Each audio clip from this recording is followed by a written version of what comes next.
आणि एक महत्त्वाची बातमी आहे, बुलढाण्याचे महाविकास आघाडीचे उमेदवार नरेंद्र खेडेकर आज उमेदवारी अर्ज दाखल करणार आहेत आणि त्यावेळी आदित्य ठाकरे, रोहित पवार त्याचबरोबर सुषमा अंधारे या देखील उपस्थित राहणार आहेत। अर्ज दाखल करण्यापूर्वी भव्य रॅली आणि जाहीर सभेचं आयोजन देखील करण्यात आले। बुलढाण्यामध्ये महाविकास आघाडीची रॅली आणि जाहीर सभेतून एक प्रकारे शक्ती प्रदर्शनात केलं जाणार आहे। बुलढाण्यामध्ये यंदा तिरंगी लढत होण्याची शक्यता आहे आणि नरेंद्र खेडेकर आज आपला उमेदवारी अर्ज दाखल करणार आहे।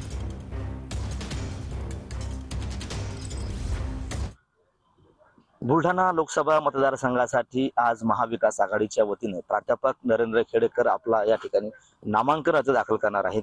गेल्या 2 दिवसापूर्वी सुद्धा या ठिकाणी प्रतापराव जाधव आणि शेतकरी नेते रविकांत तुपकर यांनी सुद्धा आपला बुलढाणा लोकसभा मतदारसंघासाठी या ठिकाणी नामांकन अर्ज दाखल केलेला आहे। आज प्राध्यापक नरेंद्र खेडेकर यांचा या ठिकाणी अर्ज दाखल होतोय। त्यापूर्वी भव्य रॅली आणि जाहीर सभेच्या माध्यमातून मोठं शक्ती प्रदर्शन या ठिकाणी करण्यात येणार आहे। 2 दिवसापूर्वी सुद्धा शेतकरी नेते आणि प्रतापराव जाधव यांनी सुद्धा मोठं शक्ती प्रदर्शन करत आणि जाहीर सभा करत या ठिकाणी नामांकन अर्ज दाखल केलेला होता।